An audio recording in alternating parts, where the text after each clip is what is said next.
మనీష్ మీనా అనే అమ్మాయిని వివాహం చేసుకున్నాడు. కాని పెళ్ళైన 2 ఏళ్లలోనే మీనా మనీష్ జీవితాన్ని అల్లకల్లోలం చేసింది. అంటే అతనికి నరకం చూపించింది. మనీష్ను మీనా తల్లి తండ్రి పంపించిన గూండాలు చితకబాదారు. ఇక మీనా తన అత్తమామలపై వరకట్న కేసు పెట్టి తన పుట్టింట్లోనే నివసించడం ప్రారంభించింది. ఇక పుట్టింట్లో ఉన్న మీనా తన మిగతా ప్రేమికులతో సరదాగా రోజుకొకరితో గడపడం ప్రారంభించింది. మహిళల రక్షణ కోసం చట్టాలను అనవసరంగా వాడుకుంటున్నారు వీళ్ళంతా. మీనా మాత్రం తన అత్తమామల జీవితాన్ని చాలా దుర్భరంగా మార్చింది. మీనా మనీష్ మధ్య విడాకుల కేసు కోర్టులో నడుస్తుంది. 6 సంవత్సరాల తర్వాత కేసు విచారణకు రావాల్సి ఉంది. ఈ కేసును 40 ఏళ్ల ఉన్న ఒక మహిళ జడ్జికి అప్పగించారు. ఈ జడ్జి కఠిన నిర్ణయాలు తీసుకోవడంలో చాలా అనుభవజ్ఞురాలు. ఏ కేసునైనా చిటికలో పరిష్కరించడంలో ప్రసిద్ధి చెందిందామె. ఇక ఆ జడ్జి మనీష్ మరియు మీనా కేసు యొక్క సమస్యను విన్నప్పుడు మనీష్ వైపు దీనంగా చూసి నవ్వి అతని పట్ల సానుభూతి చూపించడం ప్రారంభించింది. అసలు ఏం జరిగిందో కథలో తెలుసుకుందాం. విడాకుల కేసు కోర్టులో విచారణ జరుగుతున్న ఉత్తరప్రదేశ్లోని గోరఖ్పూర్ జిల్లాలోని కథ ఇది. భర్త మనీష్, భార్య మీనా కేసు నమోదు అయ్యింది. మనీష్ ఓ ప్రభుత్వ పాఠశాలలో టీచర్గా పనిచేస్తూ ఉన్నాడు. అప్పుడు అతని భార్య మీనాపై ఆరోపణలు వచ్చాయి. ఆమె తన భర్త అత్తమామలపై తప్పుడు కేసులు బనాయించి వారితో అసభ్యంగా ప్రవర్తించింది. ఇంకా మీనా తన ప్రేమికులతో సరదాగా గడిపేది.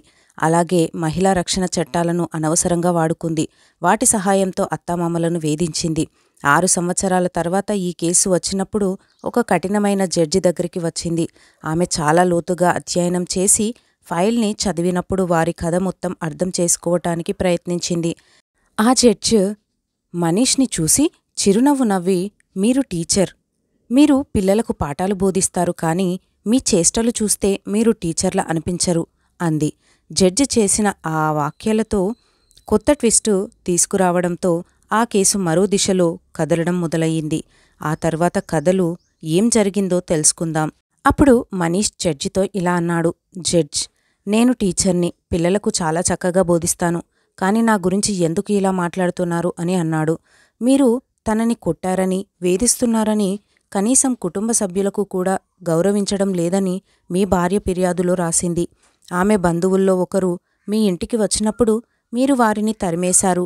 పెళ్లిలో అంత కట్నం తీసుకున్న తర్వాత కూడా ఆమెపై ఒత్తిడి తెచ్చి కట్నం తీసుకున్నారు. మీ భార్య చాలా అందంగా, తెలివిగా ఉంటుంది, కానీ ఇంత జరిగినా మీకు ఇతర మహిళలతో సంబంధాలు ఉన్నాయి అనేసరికి ఈ పనులు ఒక ఉపాధ్యాయుడు అయి ఉండి చేస్తాడా అని జడ్జిని అడుగుతాడు. ఇవన్నీ అబద్ధాలు, నేనేమీ చేయలేదు, నన్ను ఇప్పుడే కేసులో ఫ్రేమ్ చేస్తున్నారు అన్నాడు. అప్పుడు జడ్జి మీనాను అడిగింది, మీరు ఫిర్యాదులు ఏమి నమోదు చేశారో నాకు చెప్పండి. అదంతా నిజమేనా లేదా అబద్ధమా? మీనా ఏదో చెప్పబోయింది. అప్పుడు అతని లాయర్ అడ్డుపడ్డాడు. జడ్జిగారు, ఈ వ్యక్తి చాలా నెంబర్ 1 అబద్ధం చెప్పాడు. ఎందుకంటే పెళ్లైన మొదటి రాత్రి నుండి మీనాని బెదిరించడం మొదలుపెట్టాడు. అలాగే కట్నం కోసం కొట్టేవాడు. అప్పుడు జడ్జి ఇలా అంటుంది, వకీల్ సాబు, మీరు కొంచెం ప్రశాంతంగా ఉండండి అంది. అలాగే ఆమెను మాట్లాడనివ్వండి. అప్పుడు మీనా జడ్జి వైపు తిరిగింది. మీనా, నిజం చెప్పండి, మీ ఫిర్యాదులో మీరు రాసింది నిజమేనా లేదా అబద్ధమా అని అడిగింది మళ్ళీ జడ్జ్.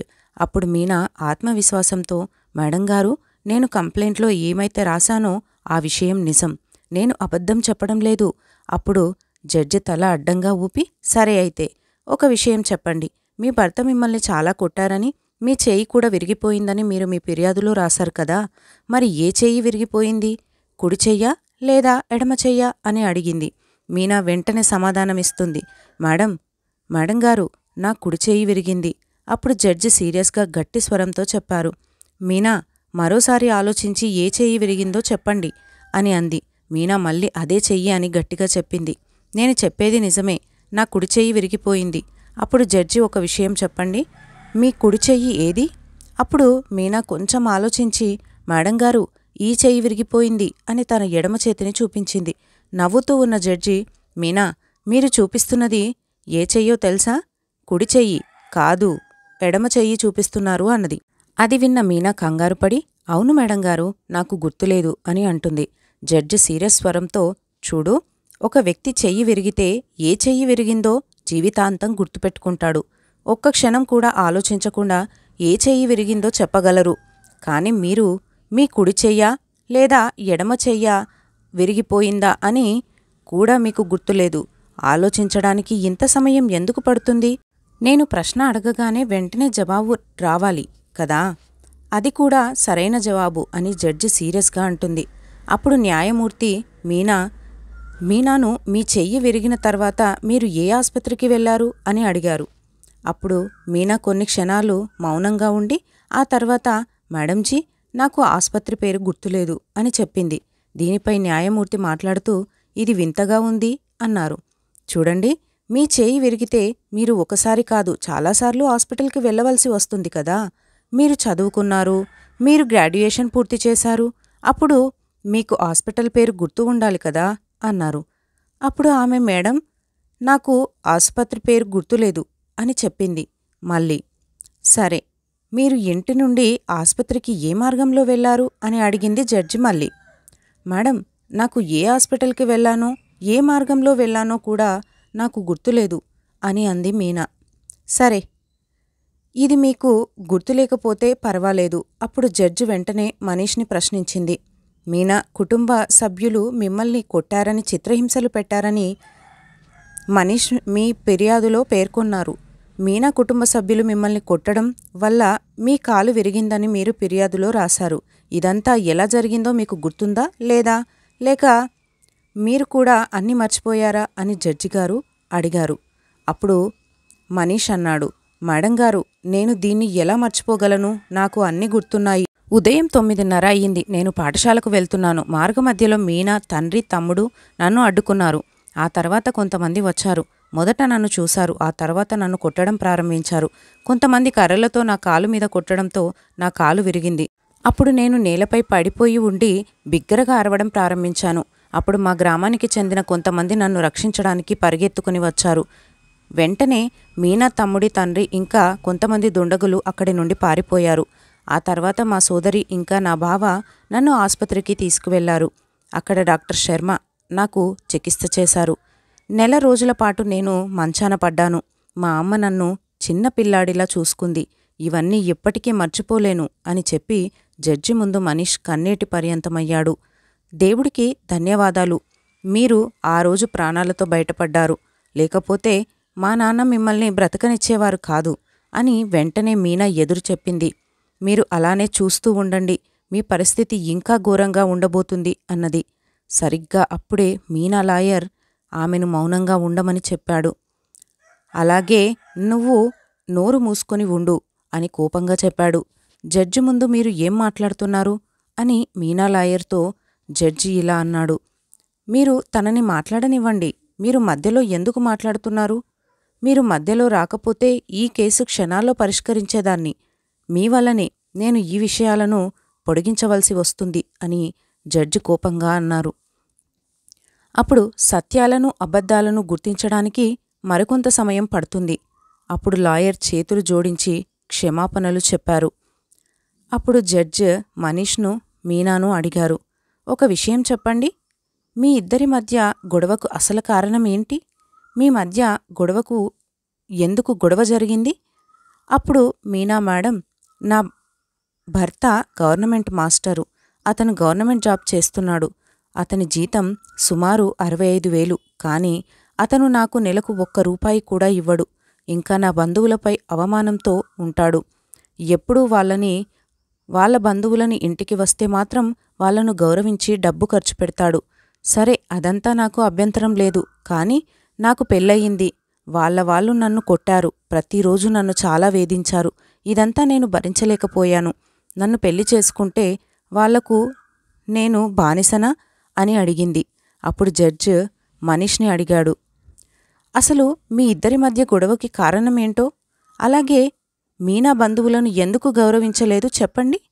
అప్పుడు మేడంగారు, మీరు ఏ బంధువు గురించి మాట్లాడుతున్నారు అన్నాడు మనీష్. మా ఇంటికి వచ్చిన బంధువులు అంతా అబ్బాయిలే. నేను ఎవరు అని మీనాను అడిగితే అప్పుడప్పుడు అతను సోదరుడని, కొన్నిసార్లు మేనమామ అబ్బాయి అని ఏది అనిపిస్తే అది చెప్పేది. అయినా మీనాను కలవటానికి చాలామంది వచ్చేవారు. ఆమె కూడా వారితో కలిసి వెళ్ళిపోయేది. అప్పుడప్పుడైతే నేను నా కజిన్ బ్రదర్తో సమయాన్ని గడపాలి, దానికోసం నేను రాత్రికి ఇంటికి ఆలస్యంగా వస్తాను అని చెప్పేది కూడా. నేను ఏదైనా అడిగితే ఆమె నాతో ఏదీ చెప్పేది కాదు. రాత్రింబవళ్ళు వాళ్లతోనే ఎక్కువగా ఫోన్లో మాట్లాడేది.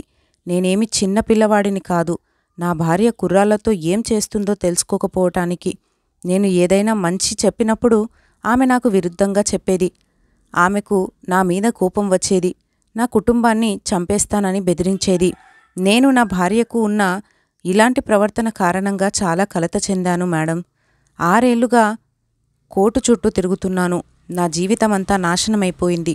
ఒక్కసారి నాకు అర్థమయ్యేదే కాదు.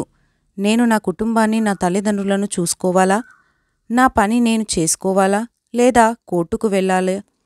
కానీ నా భార్య నా జీవితం నుండి నెలకు 20,000 తీసుకుంటుంది. ఆ డబ్బును సరదాగా గడపడానికి, అలాగే ప్రయాణించడానికి, అనవసరపు ఖర్చులకు వాడేసేది. నా భార్యను నేను వదిలించుకోవాలని అనుకుంటున్నాను అన్నాడు అతను. అమ్మా, నేను చేతులు జోడించి వేడుకుంటున్నానమ్మా. ఆమెతో కలిసి జీవించడం నాకు ఇష్టం లేదు మేడం. నేను దానితో జీవించాలని అనుకోవడం లేదు. నాకు చాలా విసుగ్గా ఉంది అన్నాడు తను. మీనా హఠాత్తుగా మాట్లాడి, నేను నిన్ను అంత త్వరగా వదిలిపెట్టను, నిన్ను ప్రశాంతంగా బ్రతకనివ్వను అని అంటుంది. ఇప్పుడు మీరు నాకు నెలకు 20,000 ఇచ్చేవారు. ఇప్పుడు మీరు నాకు మొత్తం డబ్బు చెల్లించాలి. మీరు చెల్లించకపోతే నేను మిమ్మల్ని ఏం చేస్తానో నాకే తెలియదు అని అంది కోపంగా మీనా. అప్పుడు మనీష్ మాట్లాడుతూ, చూడండి మేడం, మీ ముందు ఆమె నన్ను ఎలా బెదిరిస్తుందో. ఇంట్లో నాతో ఒంటరిగా ఉంటే ఆమె నన్ను ఏం చేస్తుందో మీరు ఊహించలేరా అని అన్నాడు. అప్పుడు జడ్జి మీనా లాయర్తో ఇలా అన్నాడు. లాయర్, మీనా చాలా సింపుల్ అమ్మాయని మీరు చెప్పారు. ఆమె ఎక్కువగా మాట్లాడదు అన్నారు. కానీ ఆమె తన భర్తను అలా కోర్టులోనే బెదిరించినప్పుడు ఆమె ఇంట్లో ఏం చేస్తుందో స్పష్టంగా తెలుస్తుంది. దీన్ని మీరు కూడా అర్థం చేసుకోవచ్చు అన్నారు. దాంతో మీనా లాయర్ ఏమీ మాట్లాడలేక మౌనంగా ఉన్నారు. అప్పుడు జడ్జి మీనాతో, నీకు ఏం కావాలి? మీరు మీ భర్తతో ఉండాలనుకుంటున్నారా, లేదా విడాకులు తీసుకోవాలనుకుంటున్నారా? ఈ మాట చెప్పిన తర్వాత మీనా కాసేపు మౌనంగా ఉండి, కాసేపు ఆలోచించి, ఆ తర్వాత, మేడం, నాకు నా భర్త నుండి విడాకులు కావాలని చెబుతుంది. కానీ విడాకులకు ముందు నా పెళ్లి కోసం నేను ఖర్చు చేసిన డబ్బులతో పాటు నా వరకట్న వస్తువులు కూడా తిరిగి కావాలని చెప్పింది. అప్పుడు మనీష్ వెంటనే స్పందించి, మేడం గారు, మీరు ఏ వస్తువుల కట్నం గురించి మాట్లాడుతున్నారు అని అడిగాడు. ఆ అన్నింటినీ ఆమె ఎప్పుడో తన పుట్టింటికి తీసుకువెళ్ళిపోయింది. మా ఇంట్లో ఒక్క వస్తువు కూడా మిగలలేదు, అంతా తీసుకెళ్ళింది. ఇప్పుడు మీరు ఏ విషయాలు అడుగుతున్నారు అని అన్నాడు. దానికోసమే నాపై తప్పుడు వరకట్న కేసు పెట్టి ప్రతి నెల డబ్బులు వసూలు చేస్తున్నారు. ఆమె తండ్రి సోదరుడు అని చెప్పాడు. కాని నేనెప్పుడు తనని చంపాలని చూడలేదు, చేయి విరగొట్టలేదు. ఇవన్నీ అబద్ధాలే. ఇప్పుడు జడ్జి కూడా పరిస్థితిని అర్థం చేసుకోవడంలో అయోమయానికి గురయ్యింది. వీలైనంత త్వరగా ఈ కేసును పరిష్కరించాలని, సమస్య మరింత ముదిరిపోకుండా చూడాలని వారు కోరుకుంటున్నారు. అప్పుడు జడ్జి ఇలా అన్నారు. మనీష్, నువ్వు నీ భార్యని, మీనాని ఇంటికి తీసుకువెళ్ళి గౌరవంగా చూసుకో, లేదా 10 లక్షలు ఇచ్చి ఇక్కడితో కేసును ముగించండి అని న్యాయమూర్తి చెప్పారు. అది విన్న మీనా చాలా సంతోషించి, మేడం, 10 లక్షలు నాకేం సరిపోతాయి, 30 లక్షలు రావాలి అని అంది. నేను అంత డబ్బు ఎక్కడి నుండి ఇస్తాను అని మనీష్ సమాధానం చెప్పాడు. నేను ఇటీవల కొత్త ఇల్లు కట్టుకున్నాను మేడం, ఇప్పటికే అప్పుల్లో ఉన్నాను, 1 లక్ష కూడా ఇవ్వలేను అన్నాడు. జడ్జి సీరియస్గా అంది. సరే, మీరు డబ్బు ఇవ్వలేకపోతే మీ భార్యను మీతో పాటు ఇంటికి తీసుకెళ్ళు, మంచిగా ఉండండి, ఆమెతో వాదించకండి అని చెప్పింది. మనీష్ కొంచెం అయోమయానికి గురై ఏం చేయాలా అని ఆలోచించడం ప్రారంభించాడు. జడ్జ్, నేను ఇలా చేయలేను, నా భార్య నుండి విడాకులు కోరుతున్నాను అని మనీష్ చెప్పాడు. ఆమె నా జీవితం మొత్తాన్ని నాశనం చేసింది. ఇప్పుడు మనీష్కి వేరే దారి లేకుండా పోయింది. అప్పుడు అతను జడ్జితో అన్నాడు. మేడం, నాకు 20 రోజుల సమయం కావాలి. ఎందుకంటే ప్రస్తుతం నా వద్ద డబ్బు లేదు. కావున నేను డబ్బు ఏర్పాటు చేసుకోవాలి కదా అన్నాడు. అప్పుడు జడ్జి, సరే, నేను మీకు 25 రోజుల సమయం ఇస్తాను. ఆ సమయంలో డబ్బు సర్దుబాటు చేయండి. ఆ తర్వాత మళ్ళీ కోర్టుకు వస్తే విచారణ చెప్తాను అని చెప్పి ముగించారు.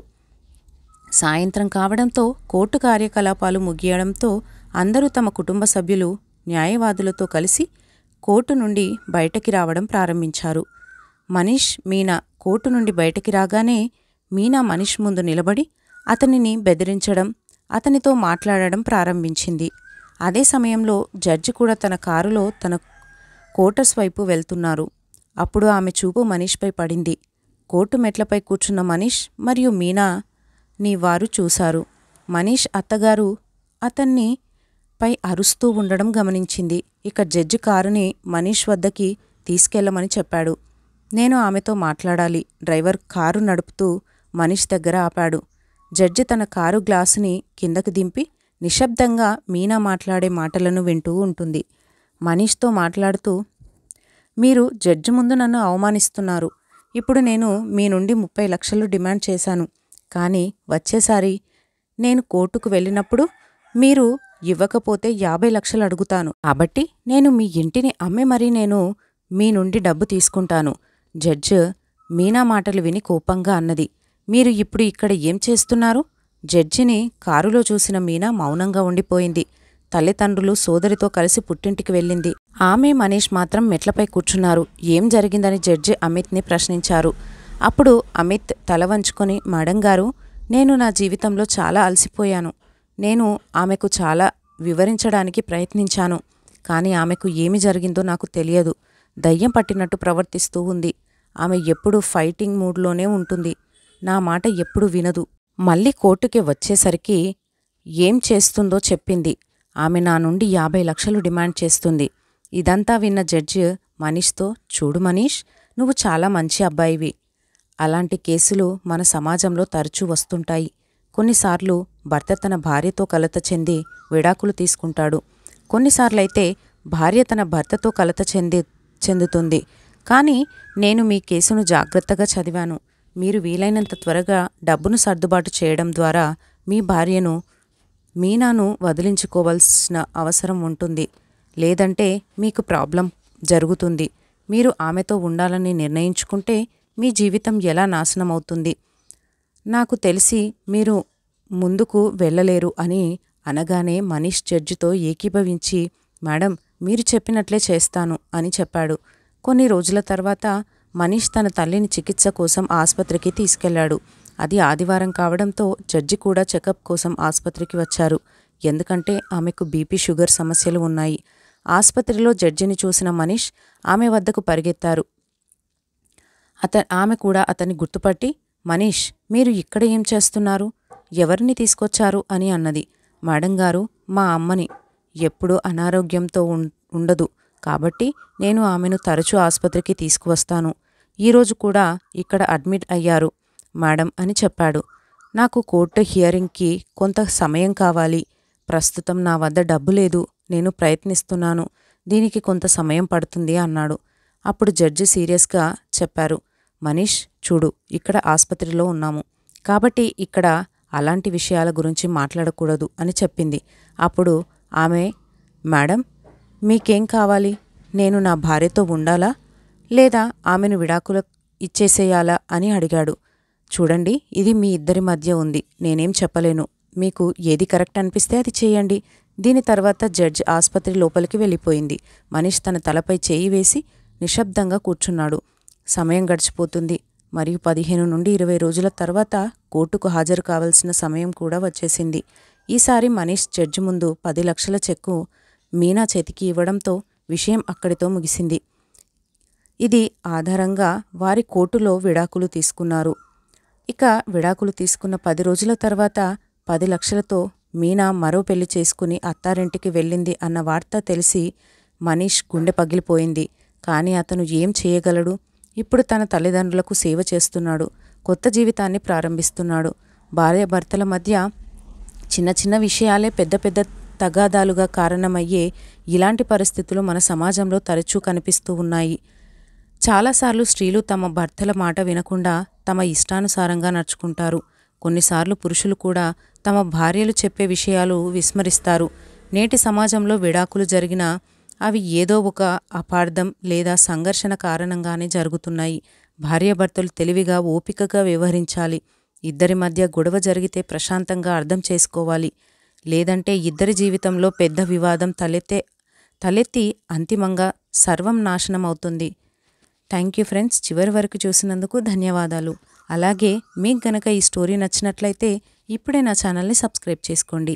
అలాగే ఈ స్టోరీపై మీ అభిప్రాయాన్ని కామెంట్ చేయండి. అలాగే లైక్ చేసి షేర్ చేయండి. Thank you for watching.